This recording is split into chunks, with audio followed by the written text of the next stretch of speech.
জাতির পিতা ইব্রাহিম শেখ মুজিব ঘোড়ার ডিম। কথা বলেন, কথা বলেন, কথা বলেন। একটা কথা স্পষ্ট করে বলতে চাই, যারা আল্লামা সাঈদীকে 13 সালে রাজাকার, যুদ্ধাপরাধী এবং যারা ধর্ষণকারী বানাতে চেয়েছিল, ওই ধর্ষণ বাংলাদেশে তাদের জন্য কাল হয়ে দাঁড়িয়েছে। কথা বলেন ঠিক কিনা? যারা আল্লামা সাঈদীকে বাংলার জমিনে বসেন কথা বলতে দেন, কথা বলতে দেন। যারা বাংলার জমিনে আল্লামা সাঈদীকে ধর্ষণকারী বানাতে চেয়েছিল, বাংলার জমিনে তারাই ধর্ষণকারী দল হিসাবে পরিচিতি লাভ করেছে। যেখানেই ধর্ষণ হয় ওখানে হয় আওয়ামী লীগ, যুবলীগ, না হয় ছাত্রলীগের কোরআনগরেরা। কথা বলেন ঠিক।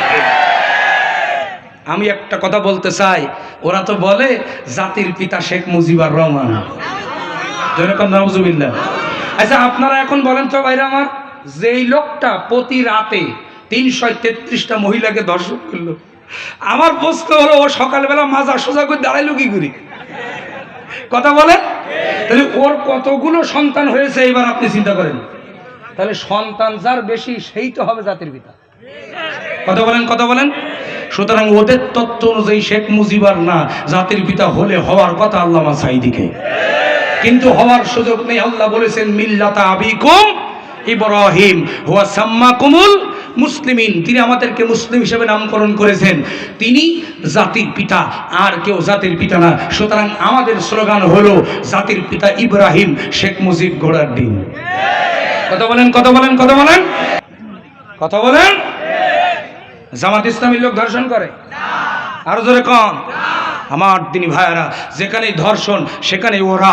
আল্লাহ বলছেন যারা মিথ্যা অপবাদ দেবে ওই অপবাদ মাথায় নিয়ে তাদের পতন হবে। কথা বলেন, কথা বলেন। আমার দিনী ভাইরা, সুতরাং আমাদের নেতা, বিশ্ব নেতা, সর্বশ্রেষ্ঠ নেতা কি নাম? বিশ্বনবী। আরো যেরকম বিশ্বনবী জনাবে মুহাম্মদ রাসূলুল্লাহ সাল্লাল্লাহু আলাইহি ওয়াসাল্লাম। কেমন আদর্শ, কোন আদর্শ আপনি গ্রহণ করবেন একটুখানি লক্ষ্য করুন। আল্লাহর নবী, বিশ্ব নবী জনাবে মুহাম্মদ রাসূলুল্লাহ সাল্লাল্লাহু আলাইহি ওয়াসাল্লাম কালিমার দাওয়াত দেওয়ার কারণে, ইসলামী আন্দোলন করার কারণে, আল্লাহর জমিনে আল্লাহর দ্বীন প্রতিষ্ঠার আন্দোলন করার কারণে বিশ্বনবীকে মক্কায় তারা থাকতে দেয় নাই। মক্কা থেকে তাকে বিশ্বনবীকে তারা তাড়িয়ে দিয়েছে, বিশ্বনবীকে বের করে দিয়েছে।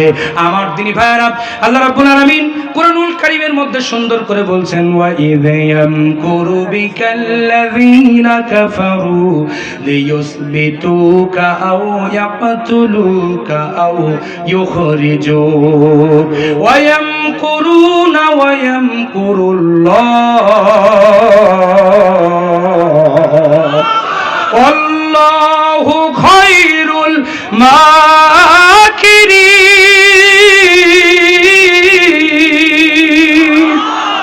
আল্লাহ রাব্বুল আলামিন বলছেন ওরা বিশ্বনবীর বিরুদ্ধে অবস্থান করলো, বিশ্বনবীকে মক্কা ছাড়া করলো। আমার ভাইরা, আপনারা জবাব দেন, আল্লাহর নবী বিশ্বনবী যেদিন মক্কা থেকে মদিনায় গভীর রাতে হিজরত করেছিলেন, ওই দিন বিশ্বনবীর সাথে কয়জন সাহাবী ছিল? আরো জোরে বলেন কয়জন? আরেকটু আওয়াজ দিয়ে বলেন কয়জন? একজন সাহাবী ছিল। আমার নবী